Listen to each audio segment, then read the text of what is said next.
Mpendwa mtazamaji wa St. Anthony Media, karibu tena kwa mara nyingine tuweze kumchambua na kumfahamu Mama Bikira Maria kiundani.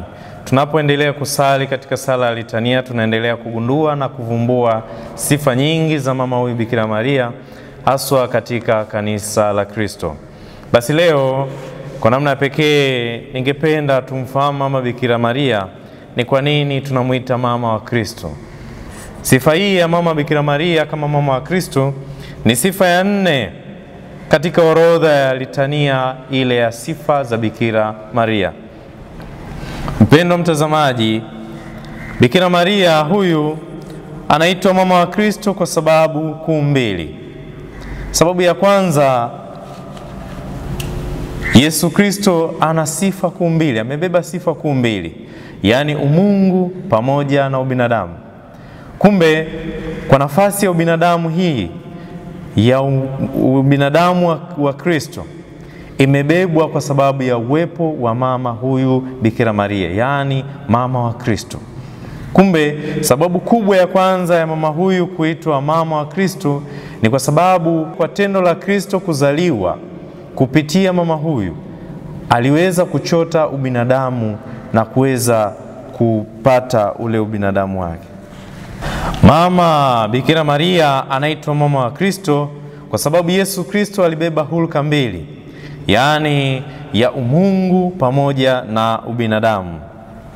Mama Maria kwa kuwa alimzaa Yesu Kristo na kwa kuzaliwa kwake hapa duniani akiwa ameushiriki ubinadamu wetu kwa kutungwa mimba miezi 9 tangu sherehe ile ya kupashwa habari ya kuzaliwa Bwana, ambayo inafanyika tarehe 25 Machi katika kipindi cha Kwaresma kama ambacho tupo sasa, na inahitimishwa kwa tarehe 25 Disemba, ile siku ya kuzaliwa mkombozi wetu Yesu Kristo, ambayo ni kumbukumbu inayofanyika kila mwaka.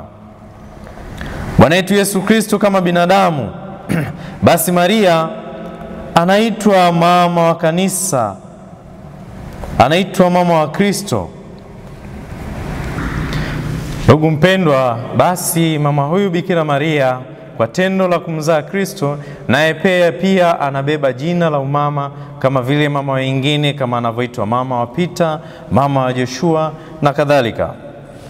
Wapendwa, ubinadamu wa Yesu ni ule unaodhihirishwa kwetu kuwa Yesu amezaliwa, alikuwa na njaa, alikuwa na kiu, alilia, alionja mateso kama sisi, ingawa hakutenda dhambi kama sisi. Kwa hiyo Mama Maria anaitwa mama wa Kristo, yaani jina la Kristo, aliye mtu akiacha hulka yake ya kimungu. Yesu Kristo mtu aliyeachilia hayo yote, yaani umungu wake, aliyejishusha afanane nasi binadamu kwa njia ya wokovu. Kama tusemavyo katika waraka wa Mtume Paulo kwa Filipi kwamba yeye ambaye mwanzo alikuwa yu namna ya Mungu, naye hakuona vile kuwa sawa na Mungu kuwa ni kitu cha kushikamana nacho, bali alijifanya kuwa hana utukufu, akatoa namna ya mtumwa, akawa na mfano wa wanadamu, tena akaonekana na umbo kama mwanadamu. Alinyenyekesha akawa mtii hata mauti, na mauti ya msalaba. Kwa hiyo tena Mungu alimwadhimisha mno hata akamkirimia jina lipitalo kila jina, ili kwa jina la Yesu Kristo kila goti lipigwe na kila ulimi ukiri ya kuwa ni Yesu Kristo ni Bwana, kwa utukufu wa Mungu Baba.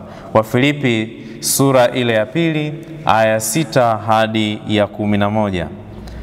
Mpendwa mtazamaji, ubinadamu wa Yesu Kristo unaonekana wazi tangu umwilisho wake, yaani kenosis, alipotoa mwili na kukaa kwetu akiwa mwanadamu, kama tungamavyo katika kanuni ya imani ya mitume na kanuni ya imani ya Nisea. Kama haitoshi, tunakumbuka kwa namna ya pekee katika kusali na pia ile sala ya malaika wa Bwana kila asubuhi, mchana na hata jioni, tunapotaja na kurudia maneno ya mama, ndimi mtumishi wa Bwana, nitendewe kama ulivyonena. Neno wa Mungu akatoa mwili akakaa kwetu na kadhalika. tunaungama mafumbo makuu ya ukombozi, hasa ya Mungu Mwana kutoa mwili na kukaa kwetu baada ya kuzaliwa na Bikira Maria. Na hivyo tunamuita Maria mama wa Kristo kwa sababu Yesu pia ni mtu pia. Tumsifu Yesu Kristo. Somo hili limeletwa kwenu nami Shemasi Raymond Shao wa Jimbo Katoliki Tanga.